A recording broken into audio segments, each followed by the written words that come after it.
Hold on to your hover hats as we dip into the famous Ramsgate tunnels for an underground trip to Ramsgate High Street. We're using artistic license here, as this tunnel we're using to get to the High Street doesn't actually exist.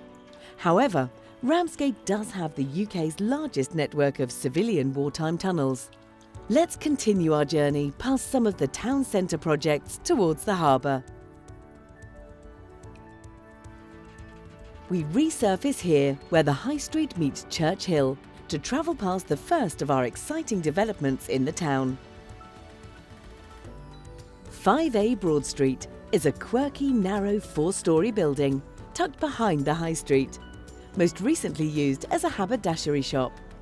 By creatively rearranging its internal spaces and improving access and thermal performance, the building will become a hub for charity and not-for-profit organisations. The hub will create inspiring workspaces. It will also offer training, education and public workshops.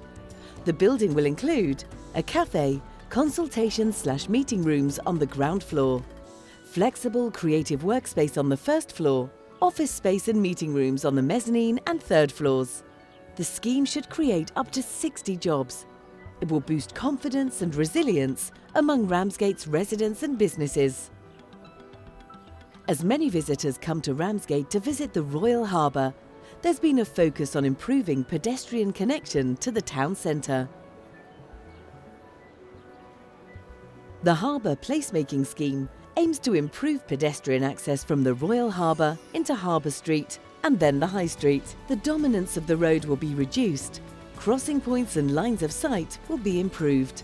The ambition is that the High Street will benefit from the visitors to the Royal Harbour by making Harbour Street and the High Street more attractive and accessible.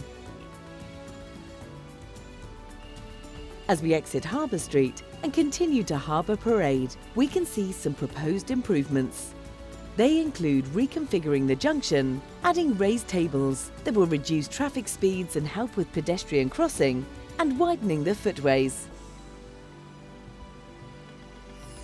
Once the heart of harbour business, Pier Yard will be reimagined. It will host markets and outdoor events.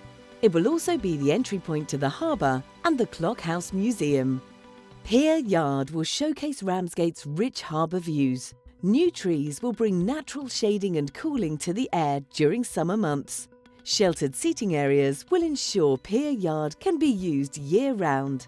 The design for Pier Yard will reference the site's rich maritime history and act as a starting point for a wider exploration of Ramsgate and the eastern Kent coast.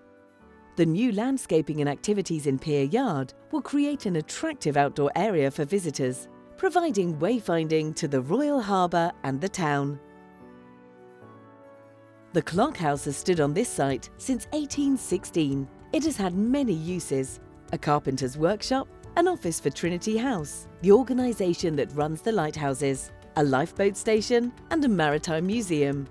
Repair works will be undertaken to bring the Clock House back into public use. This project will replace the existing shipping containers with a new cafe. It will also refurbish the main Clock House building. This will create new museum and gallery spaces and event and classroom space. The refurbished building and new cafe will have an improved outdoor space with views over the harbour. Conserving the Clock House as a heritage hub will provide a place for visitors and residents that tells the story of Ramsgate Royal Harbour's past, present and future. The Port of Ramsgate is an important asset, and plans for its future will see its use maximised for maritime operations. The Green Campus will bring together spaces for marine enterprise and training around a shared courtyard. The development will carefully reuse locally reclaimed material. The south-facing courtyard at the centre of the Green Campus will be a social space. This is to encourage collaboration. At the north of the site, a 2 to 3 storey structure will house training and seminar spaces with a communal cafe. It will overlook a small arrival yard at the northeast corner. 2 buildings will line the east and west sides of the courtyard. The western building will have a terrace of small workspaces. The eastern building will have a larger space. The buildings will offer a range of unit sizes from the start. They are designed around a structural module which allows for combining or partitioning units to meet business needs. The Green Campus will be a self-sufficient destination for enterprise and skills development. At the same time, the way it's set out creates a space that will attract future investment and expansion. Everyone involved in these projects has noted the feedback from the first LUF public event. In July 2023, many attendees said we should engage young people with these projects. Our event at Chatham and Clarendon Grammar School let children and young people share their views on developments in the town. We have also been engaging with educational partners across the projects. Previously, concerns were raised about pedestrian access, signs and traffic along Harbour Parade. This led to the appointment of transport consultants and a holistic approach to the public realm and highways schemes. Their work aims to improve pier yard and public areas, better connecting the town and harbour.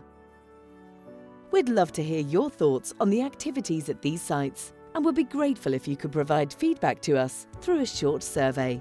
Future updates on the projects can be found on the Council's website